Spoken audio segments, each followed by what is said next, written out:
ప్రభు అంటారు, ప్రభువే ఆత్మ.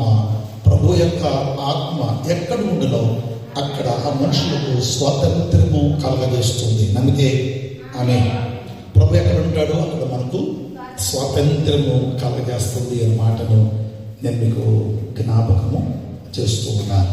గలతీ 5:1 ఈ స్వాతంత్రము అనుగ్రహించి క్రీస్తు మనలను స్వతంత్రులుగా చేసినాడు కాబట్టి మీరు స్థిరులుగా నిలిచి మరణ దాస్యముల కాడి కింద చిక్కుకొనబడి ప్రభు మనను సాతాను ఉచ్చులో నుండి గురులో నుండి దేవుడు మనల్ని విడిపించారు.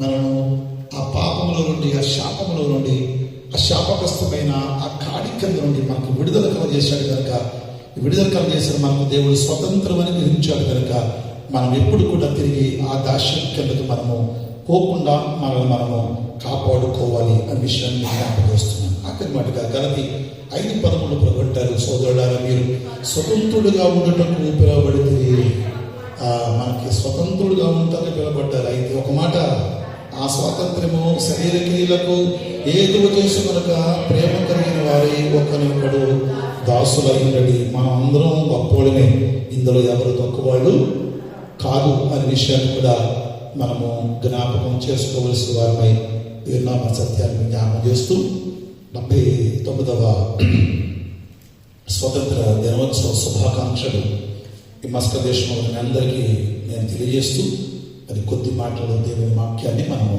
విందాం. ఆమేన్. నేను చాలా సంగతులు మీతో మాట్లాడాలనుకుంటాను, కానీ నా మనసులోని కొన్ని మాటలు మాత్రమే దేవుడు మీ ముందు ఉంచారు. ఈరోజు నాది ఆఖరి ప్రసంగం. ఈ ప్రసంగం అయిన తర్వాత మేము మళ్ళీ నా ప్రయాణం కోసం సిద్ధపడాలి కనుక నేను వెళుతున్నాను. నా కొరకు ప్రార్థించండి. ఈరోజు నాకు తెల్లవారుజామున 3 గంటల ఫ్లైట్ కాబట్టి ప్రభు చిత్తం అయితే మళ్ళీ మిమ్మల్ని చూసే కన్నులు కనుక ప్రభు నాకు అనుగ్రహిస్తే ఈ 20 ఏళ్ళలో మళ్ళీ రావటానికి ప్రభు కొద్ది చేస్తారు. వస్తే మాత్రం 10 రోజులు ఎక్కువ ఉండను అని చెప్పేస్తున్నాను. రాను, వస్తే మాత్రం ఒక 10 days అంతే. అంటే 2 శుక్రవారాల కంటే ఎక్కువ అది కూడా యానివర్సరీకి రావాలి ప్రభు చిత్తమైతే అనే మాటను మీకు జ్ఞాపకం చేస్తూ దేవుని సన్నిధి నుండి కొన్ని మాటలు విందాం. ఆమేన్. దేవుడు మనం చూస్తున్నారు అనే విషయాన్ని ఎవరు మర్చిపోకూడదు. ఇంటికాడ మీ భర్త మిమ్మల్ని చూడకపోవచ్చేమో, ఇంటికాడ నా భార్య మిమ్మల్ని చూడకపోవచ్చేమో, ఇంటికాడ ఉన్న మీ పేరైన వారు మిమ్మల్ని చూడకపోవచ్చేమో, కానీ ప్రతి క్షణము, నిమిషం కాదండి, ప్రతి క్షణము కూడా దేవుని కన్నులు మనందరినీ చూస్తున్నాయి. దేవుని కన్నుల జాడలో నుండి ఇక్కడ వారు ఎవ్వరూ కూడా నాతో సహా ఎవరు తప్పించుకోలేరు. ఆమె చెప్పండి. కాబట్టి ఎంత జాగ్రత్తగా ఉండాలి. ఇందాక వస్తుంది మీ పాస్టర్ అంటారన్నా, ఎక్కడుండదో సీసీ కెమెరా కాదు, కానీ దేవుడు కనపడకుండా దాక్కోవచ్చేమో అని మాట అనకూడదు. కానీ ఈ మస్క దేశంలో ఈ కెమెరాలను తప్పించుకోవడం అనేది ఎవరి వల్ల కాదు అనే మాట మేము మాట్లాడుకుంటూ వస్తున్నాం. కాబట్టి ఈ సీసీ కెమెరా, ఈ శాటిలైట్ ద్వారా అరేంజ్ చేసినవి అవి కూడా ప్రత్యక్షంగా ఈ సిటీ అంతటిని కనిపెడుతున్నాయి, కాపాడుతున్నాయి. మరి ఈ సిటీ కాపాడటానికి ఎంతటి జ్ఞానవంతులైన ఈ మస్క దేశవాసులకి ఎంత జ్ఞానం అంటే, ప్రపంచాన్ని చూస్తున్న దేవుడికి ఇంకా ఎంత జ్ఞానం ఉంటుంది, ఆయన ఎలాంటి కెమెరాలు వాడుతున్నాడు అనేది ఆలోచన చేయండి. అనుకోవచ్చేమో మా సీసీ కెమెరాలు ఈరోజు ఇంట్లో ఉండి మా ఊరు ఏం చేస్తున్నారు చూసుకుంటున్నానంటే నేను అది మన మానవ జ్ఞానం చేత కనిపెట్టగలిగింది. కాబట్టి యావత్ ప్రపంచాన్ని 250 దేశాల్లో ఉన్న అటు ఇటులో ఉన్న ఈ ప్రపంచ దేశ జనాలంతటిని ఒకేసారి చూడగలిగిన దేవుని కన్నుల్లో నుండి మనం ఎవరు కూడా తప్పించుకోజాలము అన్నదే. 139వ కీర్తన నుండి తొందరగా కొన్ని మాటలు మాత్రమే నేను మీకు జ్ఞాపకం చేస్తాను. 139వ కీర్తనలో ఆయన చూసే దేవుడు అంటారు దావీదు గారు. 139వ కీర్తన, యెహోవా నీవు నన్ను పరిశోధించి తెలుసుకొని ఉన్నావు, నేను కూర్చుండటం నీకు తెలుసు, నేను లేచుట నీకు తెలుసు, నాకు తలంపు కొట్టక మునిపే నీవు నా మనసును ఏమి మాట్లాడబోతున్నామో కూడా దేవుడికి బాగా తెలుసు అనే విషయాలను మనము గమనముకు తెచ్చుకోవాలి. నా నడక చూస్తున్నావు, నా పడకను చూస్తున్నావు, నీవు నన్ను పరిశీలన చేసి ఉన్నావు. చాలా మంది ఈ 2 విషయాల పట్ల చాలా జాగ్రత్తగా ఉండాలి. నేను ముందే మీకు జ్ఞాపకం చేశాను, దేవుని శాటిలైట్లో నుండి ఇక్కడ ఉన్నవారు కానీ నాతో సహా ఎవరు తప్పించుకోవటం అనేది అసంభవమైన మాట అని గుర్తుపెట్టుకోండి. ఆయన అంటారు, నా నడక నువ్వు చూస్తున్నావు, ఎలా నడుస్తున్నానో చూస్తున్నావు, ఎక్కడ పడుకుంటున్నానో నువ్వు చూస్తున్నావు, నీ చేసే పనులన్నీ కూడా నీకు బాగుగా తెలిసి ఉన్నది, తెలుసుకొని ఉన్నావు అంటున్నారు. నాకు వచ్చి అంటారు, యెహోవా మాట నా నాలుకకు రాకమునుపే అది నీకు పూర్తిగా దేవుడి దగ్గర దాపరకం మన నాలుక మీద మనం ఒక మాట దాచుకుని ఒక మాట మాట్లాడతాం, కానీ నాలుకకు మాట నా నాలుకకు రాకమునిపే నేనేం మాట్లాడుతానో మీరేం మాట్లాడతారో అది దేవుడికి బాగా తెలుసు అనే విషయాన్ని ఇక్కడ మనం జ్ఞాపకం చేసుకుంటున్నాం.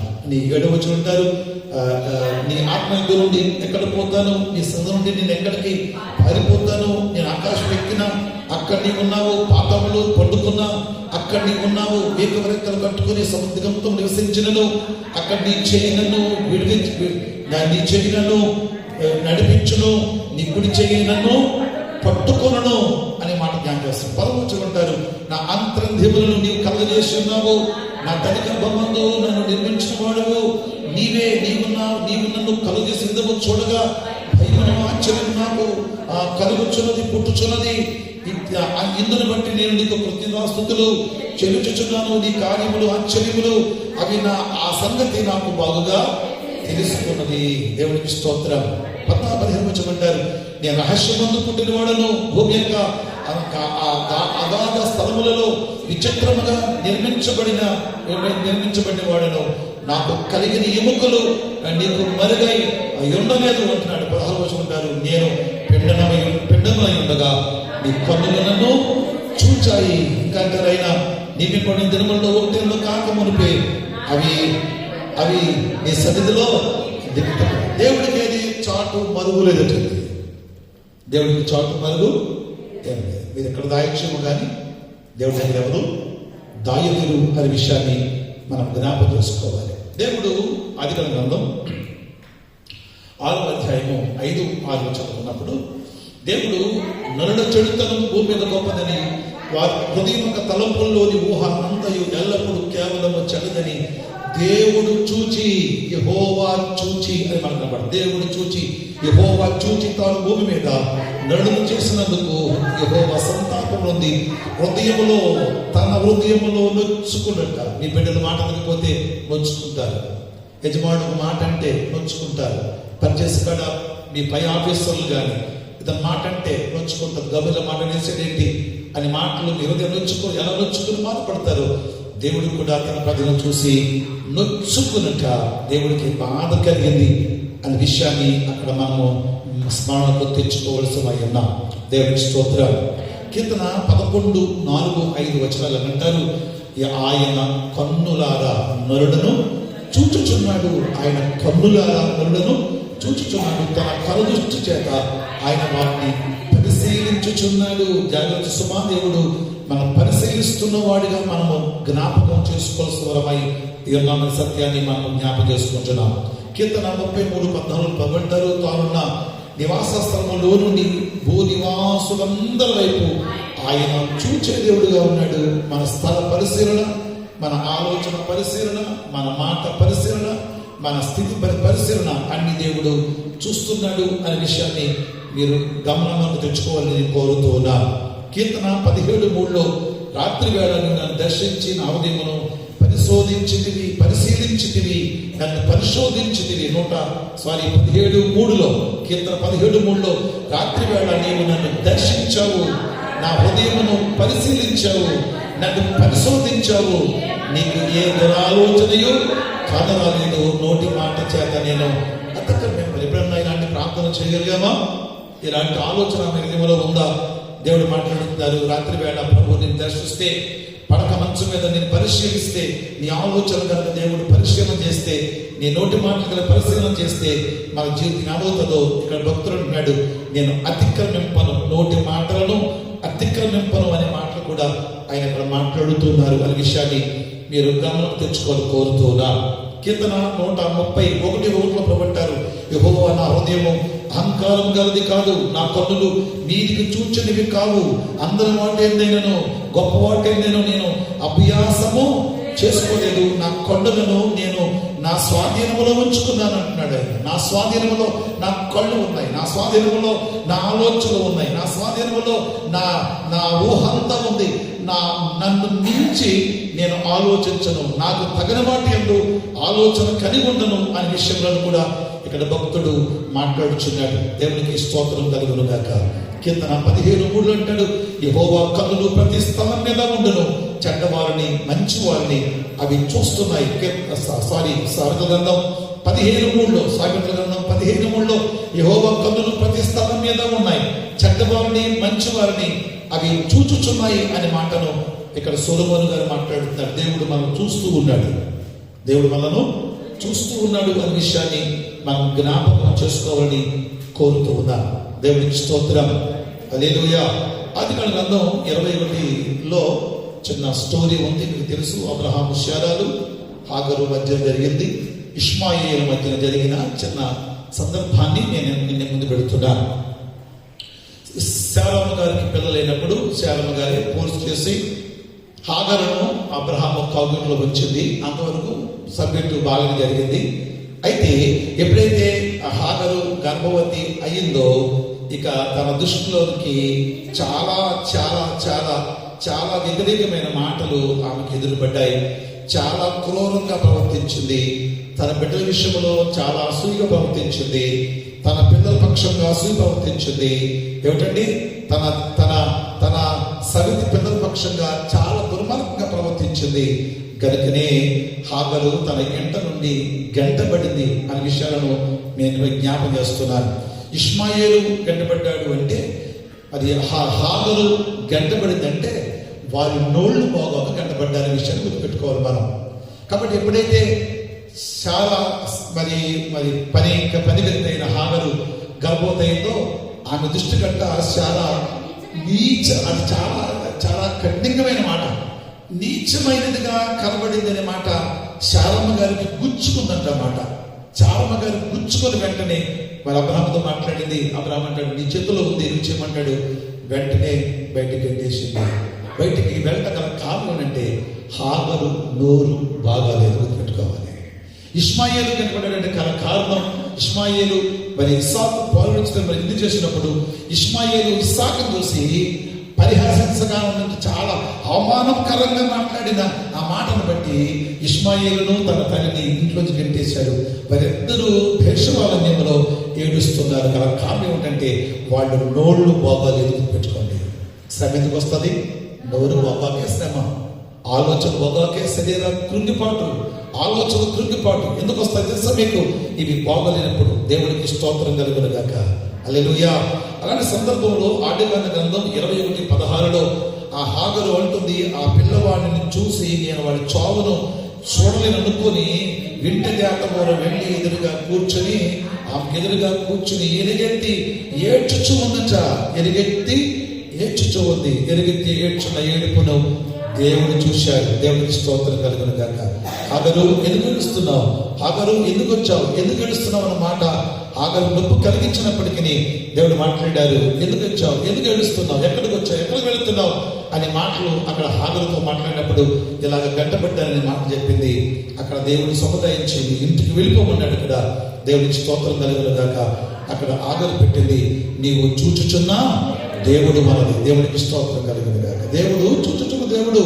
నీ స్థితి ఏమిటో, నీ పరిస్థితి ఏమిటో, నీ ఇబ్బంది ఏమిటో, నీ ఈ మస్కర్ దేశంలో నీ కష్టం ఏమిటో, నీ వేదన ఏమిటో, నీ ఎలాంటి ఇబ్బంది పడుతున్నావో, అనారోగ్యంగా ఎలా ఇబ్బంది పడుతున్నావో, నీ మాటల ఒత్తిళ్లు, మాటల యుద్ధములు, కత్తిపోటు వంటి మాటలు ఎలాగో తగులుతున్నాయో దేవుడు ఇవన్నీ నిన్ను చూస్తున్నారు అనే విషయాన్ని ఎప్పుడు మర్చిపోవద్దని నేను మీకు జ్ఞాపకము చేస్తూ ఉన్నాను. దేవుడికి స్తోత్రం కలుగును గాక.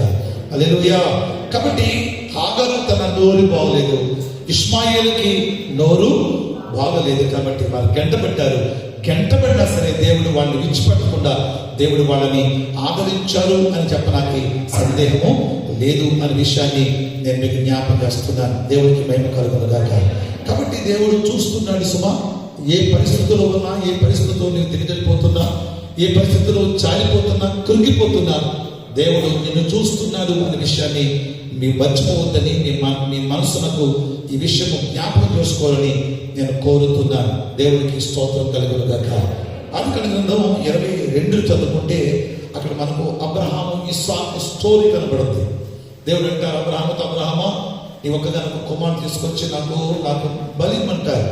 మరి మాట తప్పకుండా అబ్రహాము ఇస్సాకును తీసుకుని, కట్టెలు తీసుకొని, అగ్గి తీసుకుని, పనివాళ్ళు తీసుకుని, గడదెక్కించుకొని ఎక్కడికి వెళ్ళాలో అక్కడికి వెళ్తారు.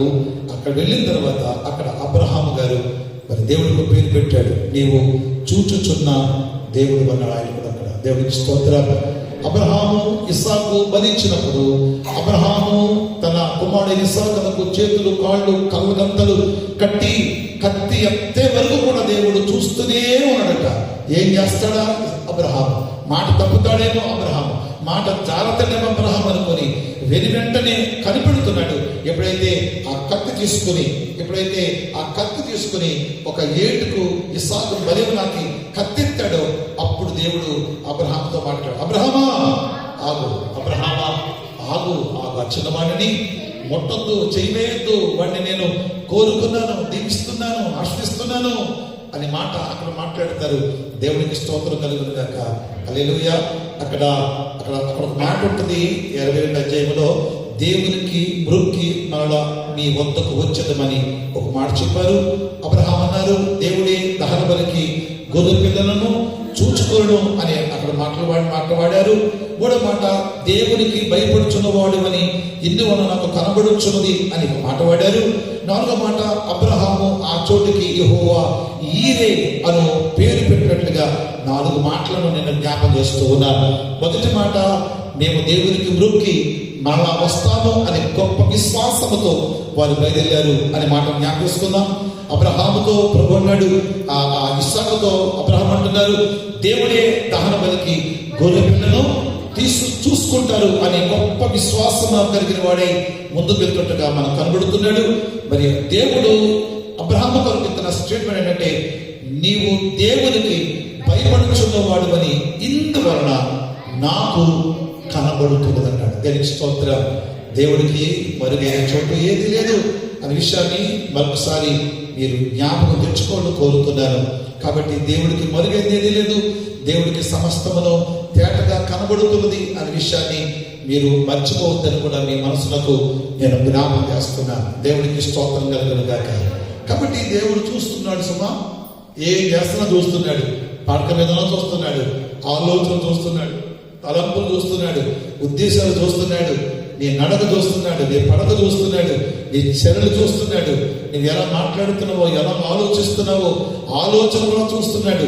కాబట్టి అలాంటి దేవుడి దగ్గర నీవున్న ఈ దినం మొదలుకొని దేవుడు నన్ను చూస్తున్నాడు అని దేవుడికి భయపడుతూ బ్రతకాలని మీకు నేను ఒక దేవుడిగా నేను మీకు బోధిస్తూ ఉన్నా.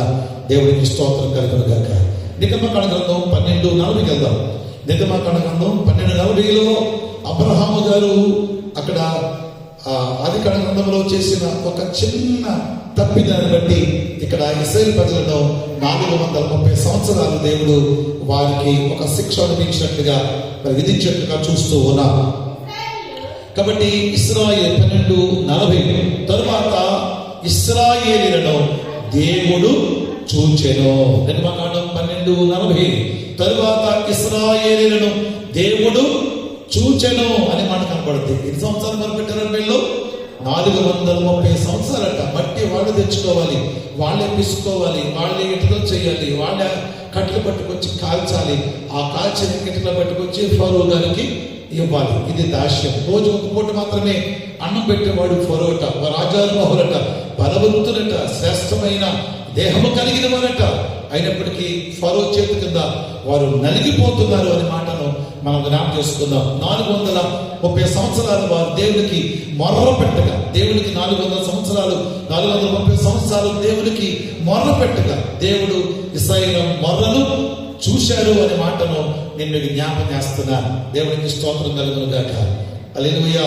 కాబట్టి నిర్గమకాండ గ్రంథం 2, 23, 24, 25 చదువుకుంటే, అలా అనేక దినములు జరిగిన మీదట ఐగుప్తు రాజు చనిపోయాను. ఇశ్రాయేలీయులు తాము చేయించున్న వెట్టి పనులను బట్టి నిట్టూర్పు విడుచుచు దేవుడు మొరపెట్టుచుండగా తమ వెట్టి పనులను బట్టి వారు పెట్టిన మొర దేవుని వద్దకు చేరెను అని మాట కనబడుతుంది. కనబడుతుంది. అదే నిర్మాకాండం 12:40 తరువాత ఇశ్రాయేలును దేవుడు చూచెను అనే మాట కూడా మనం జ్ఞాపకం చేసుకుంటున్నాం. కాబట్టి 430 సంవత్సరాలు మొదలుపెట్టిన మరలైన దేవుడు ఈ ఇజ్రాయెల్ దేశంలో నిలబెట్టి మరవిండా మిమ్మల్ని చూడ్డా, మిమ్మల్ని పట్టించుకోడా, దేవుడు కూడా నాకు సాయం చేయట్లేదండి, ఎవరి వల్ల సాయం దొరకట్లేదండి, నా బతుకైపోతుందండి, నాతో మాట్లాడే వాళ్ళు లేరండి, నాకు సాయం చేసేవాళ్ళు లేరండి అని ఒకవేళ నిర్ణయంలో కృంగిపోతున్నామేమో. దేవుడు మాట్లాడుతున్నాడు. ఇశ్రాయేలు ప్రజలను చూసిన దేవుడు మిమ్మల్ని ఈ రాత్రి పగటిపూట కన్నులారా చూస్తున్నాడు. మీ శ్రమలు చూస్తున్నాడు, మీ నిట్టూర్పులు చూస్తున్నాడు, మీ వేదనలు చూస్తున్నాడు. మీకు ఎలాంటి విడుదల కావాలో దేవుడు ఆయన విడుదల కలగజేసి ఉంచాడు అనే విషయాన్ని నేను మీకు జ్ఞాపకం చేసుకుంటున్నాను. దేవునికి స్తోత్రం కలుగును గాక. కాగా దేవుడు వారి మూలుగులను విని అబ్రహాము, ఇస్సాకు, యాకోబులతో తాము చేసిన నిబంధనలు జ్ఞాపకము చేసుకున్నారు అనే మాట కనబడుతుంది. దేవుడు ఇశ్రాయేలును చూచెను అనే మాట కనబడుతుంది. దేవుడు వారి యందు లక్ష్యముంచెను అనే మాట కనబడుతుంది. ఎంత గొప్ప మాట! దేవుడు వారిని చూచెడట, చూట మాత్రమే కాదు, దేవుడు వారి యందు లక్ష్యముంచెను. శృంగారపు అనే దేవాలయంలో వెళ్ళినప్పుడు పేతురు, యోహాను గారు మెట్లెక్కుతున్నప్పుడు ఒక భిక్షకుడు అడుగుతాడు కదా, అయ్యా నాకేమన్నా ఇమ్మన్నప్పుడు, గుడ్డు అడుగుతున్నప్పుడు వారు చక్కని తెల్లని వస్త్రాలు ధరించుకుని, నిలువుటం వేసుకుని, మరి తాడు కట్టుకుని చక్కగా చూడటానికి అందంగా ఉన్నప్పుడు వారి అంతా ఏమైనా దొరకలేని వారి కట్టు తేరు చూస్తున్నప్పుడు వారు అన్నారు, మన దగ్గర వెండి బంగారం లేవు కానీ కలిగితే మీకు ఇస్తున్నామని వారు చేపట్టి నడిపించిన సంగతిని మనం జ్ఞాపకం చేసుకున్నాం. దేవునికి స్తోత్రం కలుగును గాక. అక్కడ అపేక్షకుల కొరకు ఆ మాట ఏంటంటే వారి దగ్గర ఏమైనా దొరుకునని వారి దుర్లక్ష్యముంచెను కనపడతాం మనం అక్కడ. అంటే ఎవరి దగ్గర వెళ్ళినప్పుడు ఖచ్చితంగా 100 రియాల్స్ అప్పుతారు వెళ్ళాం, ఖచ్చితంగా ఇస్తాను వెళ్తావా, ఎంతదేంటి అనుకుంటే ఎవరు ఇస్తారనుకుంటే ఇస్తారు. దేవునికి స్తోత్రం కలుగును గాక. హల్లెలూయా. కాబట్టి ఏదైనా ఆశ కలిగి వెళ్ళాలట.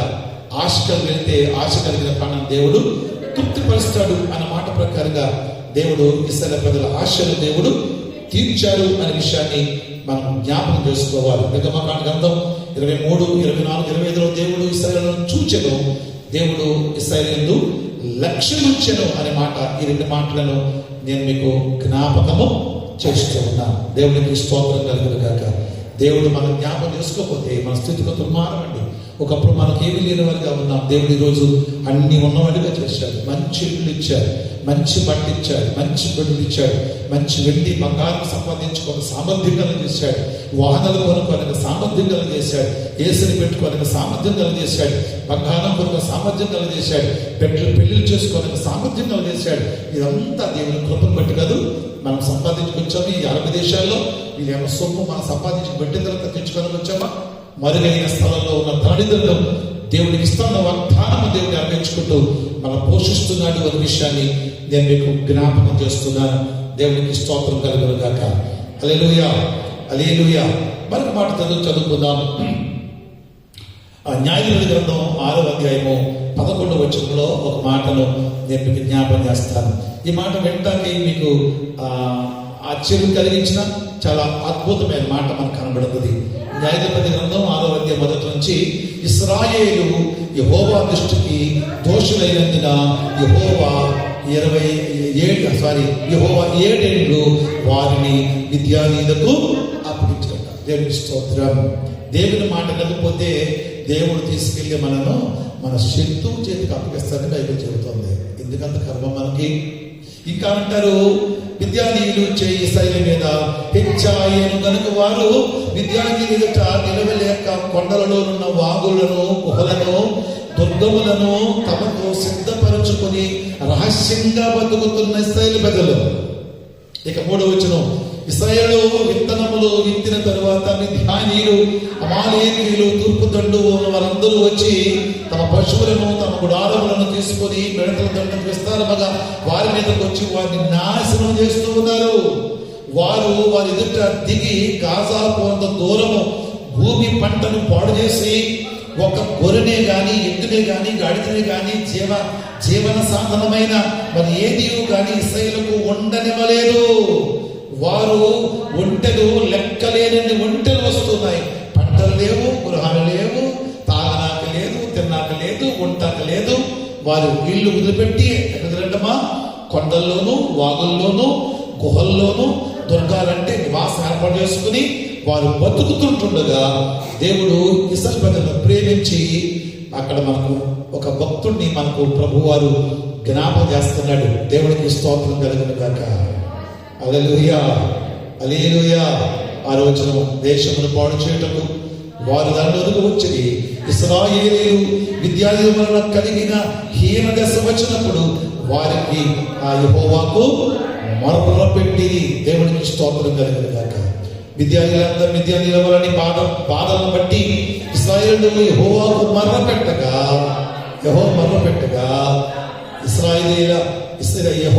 యెహోవా ఇశ్రాయేలీయులకు ఒక ప్రవక్తని పంపెను. అతడు వారితో ఇట్లా అంటున్నాడు, మీరు భయపడకండి, మీకు విడుదల రాబోతుంది, దేవుడు మేము రక్షించబోతున్నాడు, మీ దేవుడు మీకు ఒక గొప్ప కార్యమును చేయబోతున్నాడు అనే మాట అక్కడ మనము వినవచ్చు. దేవుడికి స్తోత్రం కలుగును గాక. ఒక రోజున పిరికి బందైన గమనించాలి, పిరికి బందైన గిద్యోను, ఏం పేరండి?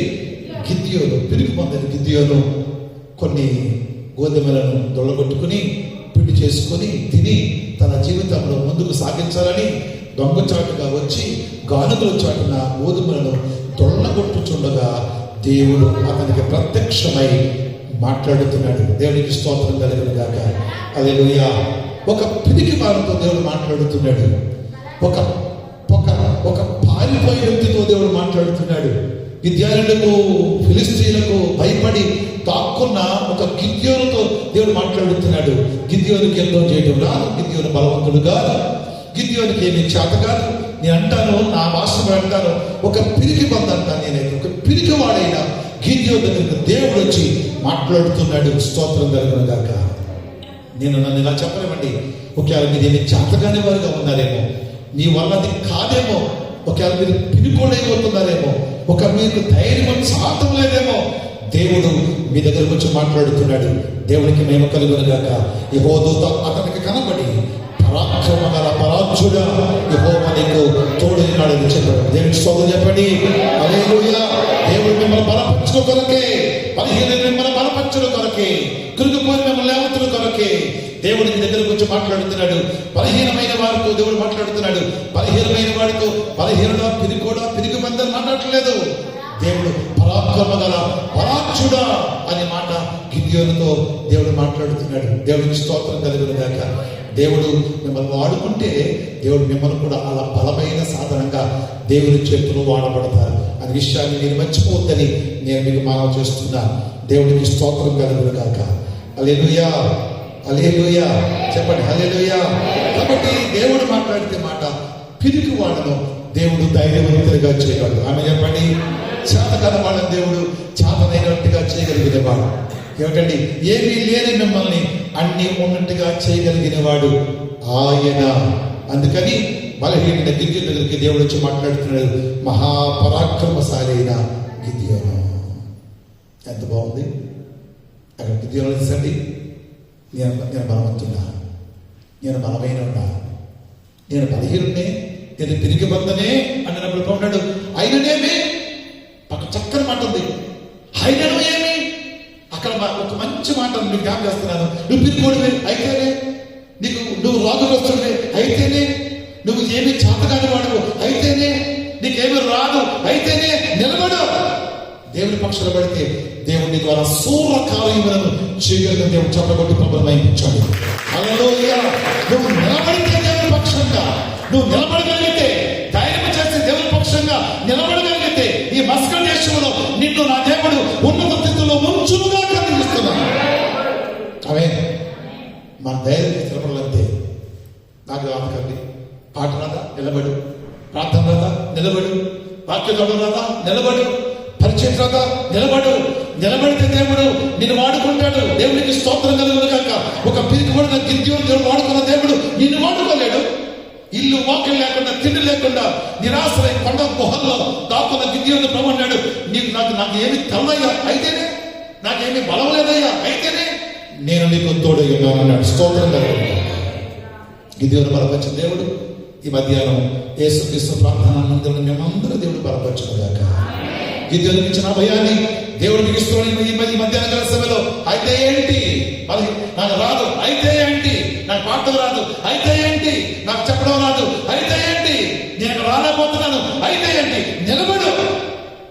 దేవుడిని తీసుకురాగలడు. మనసుంటే మార్గాలు. ఈ ప్రార్థన మంది గురించి ఆలోచించినప్పుడు ఇక్కడ రావాలంటే దైవభక్తి ఉన్న వారు వస్తున్నారు. అందరూ ఎందుకన్నా దైవభక్తి కలిగిన వారు మాత్రమే ఉండగలిగే చోటు, దేవుణ్ణి మనసారా ఆరాధించగలిగిన వారు మాత్రమే వచ్చే చోటు. ఇక్కడికి వచ్చిన తర్వాత రెండు ఆలోచన ఉండదు, ఇది చూడకూడదు, ఇది మాట్లాడకూడదు. వచ్చామా, ప్రార్థన చేసుకున్నామా, పాటలు పాడామా, ఆరాధన చేసుకున్నామా, దేవుని వాక్యం విన్నామా, వచ్చేసామా, ఇంటికి వెళ్తున్నామా, ఇవి తప్ప మీ ఆలోచనలు చాలా పవిత్రమని గమనించగలిగారు. ఎంత దూరం రావడం మాటలా, ఆ రూబీలో ఆ పక్కన ఒక కిలోమీటర్ దూరంలో ఆ చర్చికి వెళ్ళిపోవడం ఎంత సులువు మీకు. అలా బస్ దిగొచ్చు, అలా వెళ్ళొచ్చు, ప్రార్థనకు వచ్చవచ్చు, వెంటనే ఒక పాట ప్రార్థన ఒక రియల్ దేవుడు కానుక ఇవ్వచ్చు. అలా వెళ్ళిన తర్వాత మరి అలాగా ఎంజాయ్ చేయొచ్చు, బంగాళాకోటలోకి వెళ్ళిపోవచ్చు, ఎక్కడికి వెళ్ళొచ్చు. అక్కడ ఎంజాయ్మెంట్ చేయడం ఉంది, ఇక్కడ ప్రార్థన ఉంది. అక్కడ లోకం ఉంది, ఇక్కడ దేవుడు ఉన్నాడు. ఇక్కడ దేవుడిని ఆదర్శనాన్ని మీ శ్రమను చూస్తున్న దేవుడు అని గుర్తుపెట్టుకొని కోరుతున్నాను. మీ కష్టాన్ని చూస్తున్న దేవుడు, మీ ప్రయాసం చూస్తున్న దేవుడు. ఎంత దూరం వచ్చి నన్ను ఆదరించడానికి వస్తున్నారే, ఎంత దూరం కష్టపడి వస్తున్నారే, ఎంత దూరం నన్ను ప్రేమిస్తూ వస్తున్నారే, దీనికి తగిన ప్రతిఫలాన్ని దేవుడు మీ అందరికీ అనుగ్రహించును గాక. ఆమేన్. విడిచిపెట్టేవాడు కాదు దేవుడు. గమనించాను, మీ భక్తి కనబడుతుంది, మీ యథార్థత కనబడుతుంది, మీ ప్రేమ కనబడుతుంది, సంఘం పట్ల మీకున్న దాతృత్వం కనబడుతుంది. దేవుడికి స్తోత్రం కలుగును గాక. మాసిదోనియ సంఘం వారు నిరుపేదలైన బహు దాతృత్వం కలిగిన సంఘం అని పరిశుద్ధ దేవుడు ఒక చిన్న సంఘంలో రాసి పెట్టాడే. కాబట్టి ఈ సంఘం కూడా అనేకులు దాతృత్వం కలిగిన సంఘంగా ఉండాలని మిమ్మల్ని ప్రేమతో నేను కోరుతున్నాను. దేవుడికి స్తోత్రం కలుగును గాక. హల్లెలూయా. ఆఖరి మాటగా ఒక మాట ముగిస్తాను. ఆఖరి మాటగా ఒక మాట ముగిస్తాను. దేవునికి స్తోత్రం. 12:1 ఒక్క మాట జ్ఞాపకం చూపిస్తాను. దేవునికి స్తోత్రం. హల్లెలూయా. సమూయేలు కన్నులు మేసాలు దూవి కండలు తిరిగి కత్తి యుద్ధం పెట్టగలిగిన చేయగలిగిన వాళ్ళ మీద ఉన్నాయి సమూయేలు కళ్ళు. దేవుని కళ్ళు గొదలు కాచుకుని మందలు కాచుకుని వాసన కొడుతున్న దావీదు మీద దేవుని కన్నులు. నమ్మండమ్మా, పిలుస్తున్నా. స్తోత్రం కలుగును గాక. హల్లెలూయా. ఇక్కడ ఆయన కన్నులు ప్రవక్త అయిన సమూయేలు కన్నులు. ప్రవక్త అంటే ప్రవక్త అనుకున్నాడు, యుద్ధం చేయగలిగి ఉండాలి, కత్తి పట్టుకుని ఉండాలి, ఆజన్మోహుడై ఉండాలి, బలవంతుడై ఉండాలి, శక్తివంతుడై ఉండాలి, చూడటానికి అందగాడై ఉండాలి. ఇలాంటి ఆలోచన కలిగాడు సమూయేలు. అక్కడికి మొదటి వాడు వచ్చాడు, వీడు కాదు అన్నాడు దేవుడు. రెండో వాడు వచ్చి యెషయా కుమారులలో 7 కొడుకుల్ని సంగ్రహించాడు దేవుడు. వీడా కాదు, వీడా కాదు, వీడా కాదు, వీడా కాదు. మరి ఎవరున్నాడు? ఎవరున్నాడు? నీకు యెషయా ఒకడే ఉన్నాడండి. అడిగేస్తాడు, గోలు కాసుకుంటున్నాడు. ఎక్కడున్నాడు? మైదానంలో ఉన్నాడు. వణుకోరంపు మైదానంలో ఉన్న గొల్లు కాసుకుని వాడికి దేవుడు కావాలా అనుకున్నాడు మనోడు ఇక్కడ. కానీ ప్రబడ్డాడు. వాడిని ఎవరు పంపించండి, వాడు రప్పించడంటే వాడు మరి ఎలాగెళ్ళి ఫోన్ చేసి, హలో రాజుగారు, హలో జ్యోతి, ఎక్కడున్నా రా అంటారు లేదా? ఏం చేయాలి ఇప్పుడు? మనిషి వెళ్ళాలి. దావీదు గారు మీ నాన్న రమ్మాన్ని తీసుకురావాలి. ఎంతమంది నడిచి వెళ్ళాడు?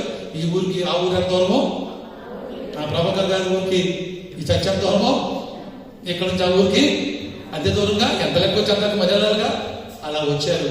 వస్తుండగా దేవుని సమూయేలుతో మాట్లాడుతుంది. దేవుడికి స్తోత్రం చెప్పండి. నీ దృష్టిలో చిన్నోడే, నీ దృష్టిలో వాళ్ళు పనికిరాని వాళ్ళే, నీ దృష్టిలో వాళ్ళు చేతకాని వాళ్ళే, నీ దృష్టిలో వాళ్ళు ఎందుకు పనికిరాని వారిగా ఉన్నవారే.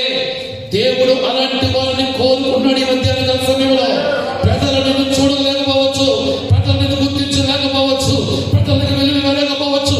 నా దేవుడు కొండల్లో ఉన్న, గుహల్లో ఉన్న, బట్టలు బాగలేకపోయినా ఆ మురుగు కొమ్ము కొడుతున్న ఒక కర్ర, ఒక కమ్మలి, ఒక చేతుల బట్టలతో మైదానంలో తిరుగుతున్న దావీదును చూసిన దేవుడు ఈ మధ్యాహ్న సమయంలో మిమ్మల్ని ఖచ్చితంగా చూస్తున్నాడు. వస్తున్నాడు దావీదు. దేవుని ఆత్మ దావీదు దగ్గరికి ఎదురులిపోయిందంట. దేవుని స్తోత్రం కలిగిన గాక. హల్లెలూయా, హల్లెలూయా, హల్లెలూయా. దేవుని స్తోత్రం చెప్పండి. హల్లెలూయా, హల్లెలూయా. ఎంత గొప్ప మాట. ఎదురుపోయి మాట్లాడతాడు. ఇదిగో సమూయేలు, నేను కోరుకున్నవాడు వచ్చుచున్నాడు అన్నాడు సమూయేలుతో. దేవునికి స్తోత్రం కలిగిన గాక. అంటే నువ్వంటే దేవుడికి ఎంత ప్రేమ. ప్రజల దృష్టిలో నీ విలువ లేదేమో, డబ్బు లేదా, అందం లేదా, ఆరోగ్యం లేదా, బాధపడకు. నా అందగాడు ఎవరు ఎన్నుకుంటాను నేనైతే. దేవుని స్తోత్రం. నా ఉన్న అందం నాదే, మీకు ఎవరు సొంతం కాదు. ఆమె ఏమి క్రీములు రాయను. దేవుని స్తోత్రం. నా అందం నాది. దేవుడు నన్ను ఒక్కడినే ఒక స్పెషల్గా నాకు గుర్తించుకున్నాడు. ఈ వర్చస్సు నాకు ప్రవహించాడు. స్తోత్రం కలగదు. దీనికి మసిపూసి మాడిగా చేసి ఏమీ మంత్రం వేయదు. దేవుడికి స్తోత్రం. దేవుడికి కావాలనుకుంటే నేను ఎక్కడ కూర్చున్నా లేకపోతే విషయం గుర్తు పెట్టుకోండి. ఆమె దావీదు వస్తుండగా సమూయేలుతో మాట్లాడతాడు దేవుడు. ఇదిగో సమూయేలు, నేను కోరుకొనవాడు వస్తున్నాడు, వాడిని నీ కొమ్ము తీసి నీ కొమ్ములో తైలము తీసి అతన్ని అభిషేకించు అంటాడు సమూయేలుతో. దేవునికి స్తోత్రం కలుగును గాక.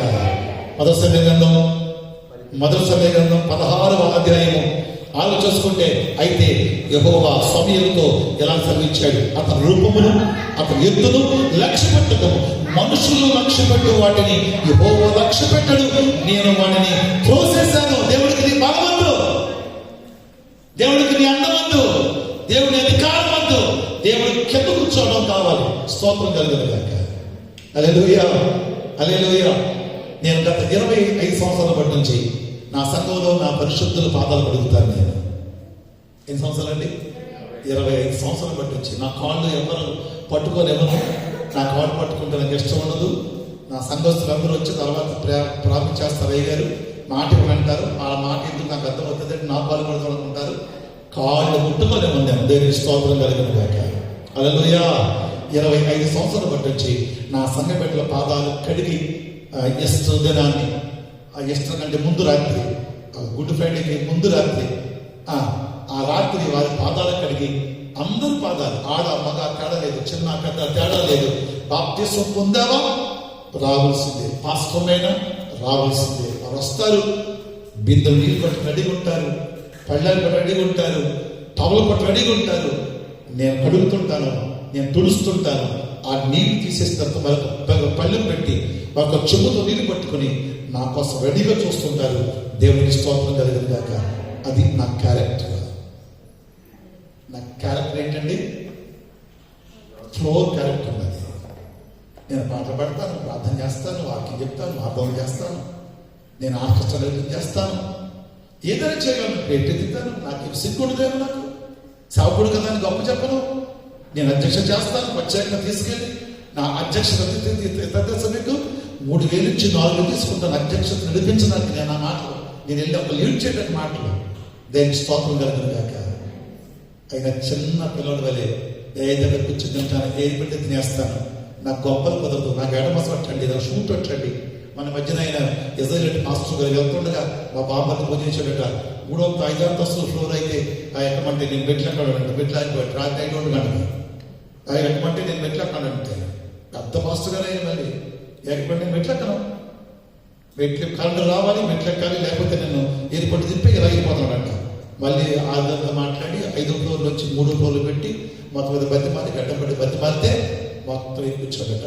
పొద్దున వాక్యం చెప్పడానికి కొత్త షూటు, కొత్త బూటు వేసుకుంటే నేను అలా చెప్తాను. నేను కొత్త షూట్ కావాలి, కొత్త బూట్ కావాలంటే మళ్ళీ తీసుకొచ్చాను. ఒక్కసారి కాదా వాళ్ళకి వచ్చే దశ 2 లక్షలు ఖర్చు పెట్టాను. నేను 2 రూపాయలు అడగలేదు. స్తోత్రం కలిగింది. నేను వచ్చినప్పుడు చెప్పాను, నేను ఏది ఆశ రావటం లేదు, ఇస్తే తీసుకుంటాను, లేకపోతే వెళ్ళిపోతాను. దేనికి స్తోత్రం కలిగింది. హల్లెలూయా, హల్లెలూయా, హల్లెలూయా, హల్లెలూయా. మాట్లాడలేదు. హల్లెలూయా, హల్లెలూయా. దేవుడు నిన్ను గొప్ప చేయాలా? షూట్ వేసుకుని బూట్ వేసుకుని నువ్వు పెద్దలు గొప్ప చేస్తే దేవుడు సొలుకుండదు. దావీదు చిన్నపిల్లాడు, దావీదు చెప్పులు చేతుల కర్ర, భుజం మీద కంబని ప్రభు అతను కోరుకున్నాడు. దేవునికి స్తోత్రం కలిగిన గాక. ప్రభు అన్నాడు, అతని ఎత్తును, అతని రూపాన్ని, అతని ఎత్తును లక్ష్య పెట్టద్దు. మనుషులు లక్ష్య పెట్టు వాటిని యెహోవా లక్ష్య పెట్టడు. నేను అతనిని త్రోసివేసి ఉన్నాను. మనుషులు పై రూపం లక్ష్య పెట్టదు కానీ యెహోవా హృదయమును చూచును. ఆమె చెప్పండి, దేవుడు హృదయము చూసే దేవుడు. నీ హృదయం ఎలా ఉంది? నీ హృదయము ఎలా ఉంది? ఒక ఆయన వచ్చాడు, పేతురు యోహాను గారు ప్రసంగం చేస్తుంటే దేనికి వెళ్ళిపోతుంటే పేతురు గారు అపోస్తలుడు పౌలు గారు దెయ్యాలు కొడుతుంటే వచ్చి నువ్వు ఈ చెయ్యితే దెయ్యాలు ఉండిపోతున్నాయి, చేస్తే ఆ దెయ్యాలు పారిపోతున్నాయి, అలాంటి వరం నాకు కావాలి, ఏం కావాలో కోరుకోమంటే అక్కడ ప్రార్థన చేసి ఆయన అన్నారు, నీ హృదయము చెప్పాలి, నీ హృదయము నా దేవుని ఎదుట సరిగ్గా కనపడలేదు, అందుకు వల్ల నీకు ఈ ఆత్మలో నీకు పాలుపంపులు. ఎంత గొప్ప మాట అండి. దేవుడు ఏం చేశాడంట? ఏం చేశాడు? దేవుడు హృదయాన్ని చూచాడు. ఆమె చెప్పండి హల్లెలూయా, హల్లెలూయా.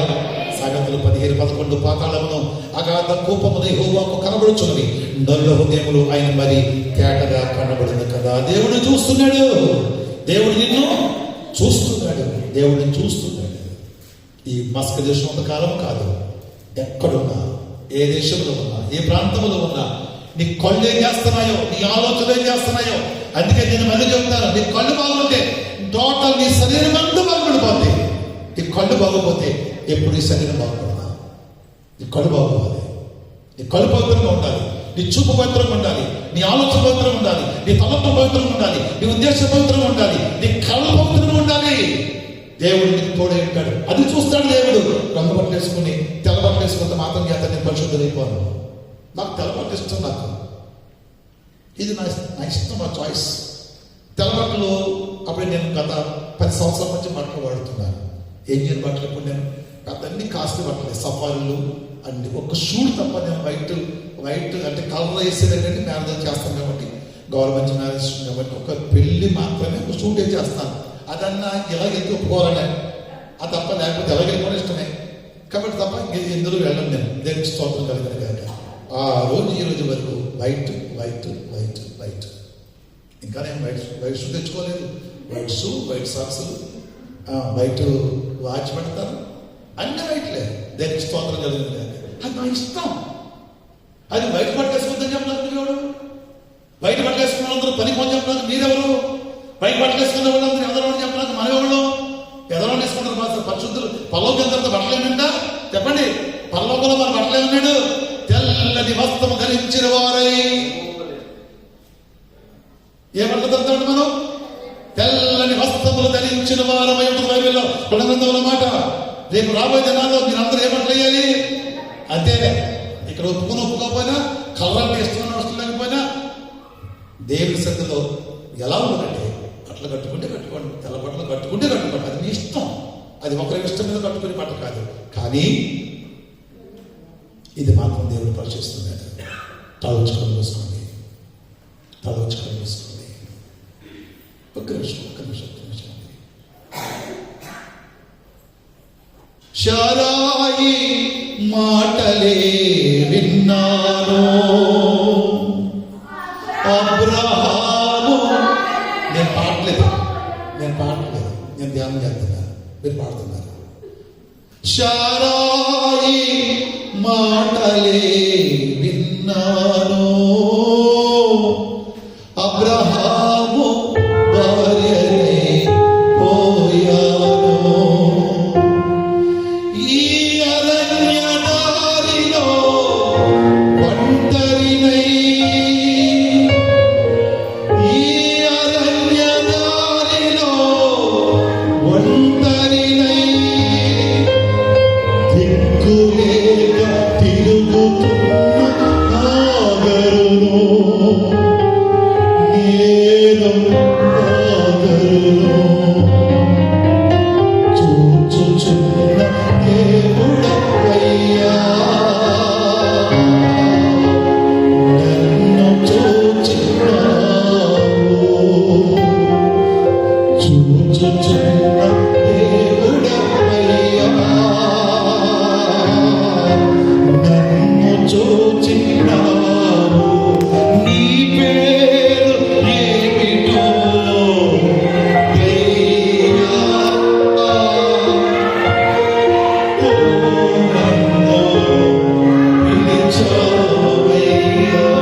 ఇండియా దేశంలో చేయి దాటిపోయాయి, మస్క దేశంలో చేయి దాటిపోయాయి.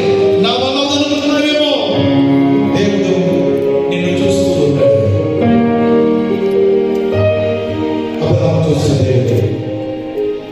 గిద్దెను చూశాడు. ఇశ్రాయేలును చూసిన దేవుడు దావీదు హృదయంలోకి తొంగిచూచిన దేవుడు. ఈ ఉదయకాల సమయంలో మీ హృదయంలో ఉన్న ఆలోచన, తలంపులు, ఉద్దేశములు ఆయన చూస్తూ ఉన్నాడు. ఏ గడుగు అయింది, నా పరిస్థితులు ఉన్నాయా, నాకు తీర్చుకోలేదు,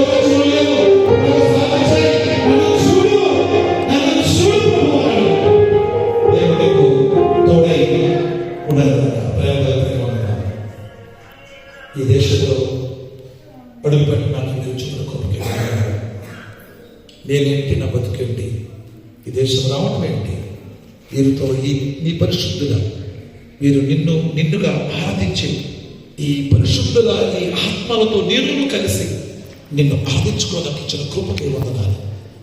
ఈరోజు నేను విత్తిన వాక్యం మీరు మమ్మల్ని చూస్తూ ఉన్నారు.